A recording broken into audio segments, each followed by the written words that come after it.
আসসালামু আলাইকুম, সবাইকে স্বাগতম।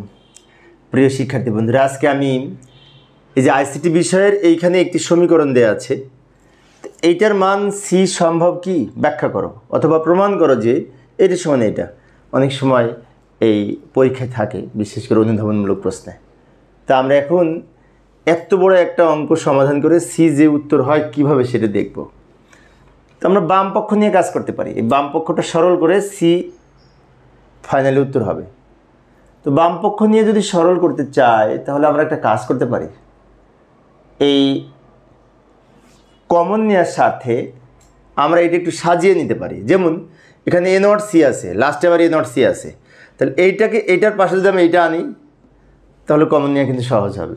লক্ষ্য করি, এটা রেখে দিলাম, এটার পাশে এটা নিয়ে আসলাম, এটার পাশে এটা নিয়ে আসলাম, আর এটা রেখে দিলাম, এটার পাশে এটা রাখলাম। ভালো করে লক্ষ্য করি, এখানে যে 1 2 3 4টা রাশি ছিল এগুলো আমি একটু রিঅ্যারেঞ্জ করে নিয়েছি।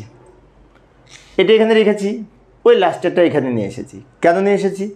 এ নট সি এর সাথে মিলিয়ে কমন নেওয়ার জন্য। আর এই দুটো এখানে রেখে দিয়েছি। এখন আমরা খুব সহজেই কমন নিতে পারবো। প্রথমে এইখানে যদি আমি এ নট সি কমন নিই তাহলে কি থাকে?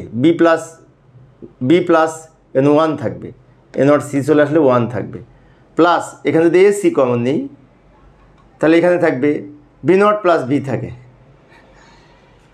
মজার বিষয় হচ্ছে বি প্লাস 1 সমান 1, আবার বি প্লাস বি নট সমান 1।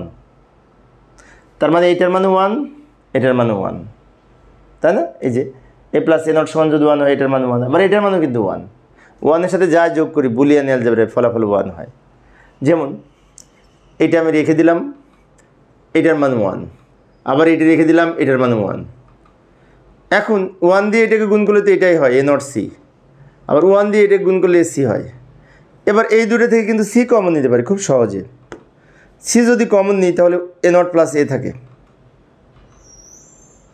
আবার ফাইনালি সি রেখে দিলাম, এটার মান কিন্তু 1। এটার মান যেহেতু 1 দিয়ে সি গুণ করলে সি হবে। সি কিন্তু লাস্টে মিলে গেছে।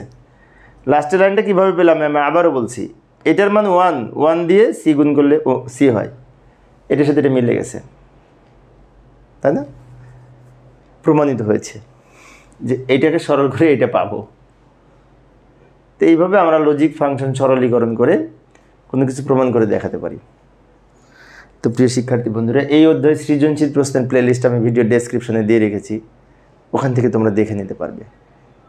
আমি অল্প অল্প করে আলোচনা করি, একটা একটা করে অঙ্ক শিক্ষার্থীদের অনুরোধে, কারণ বড় লম্বা ক্লাস হলে শিক্ষার্থীরা বোরিং ফিল করে, তাই আমি ছোটো ছোটো করে আলোচনা করি। পরের ক্লাসটি দেখার আমন্ত্রণ রইল। খোদা হাফেজ।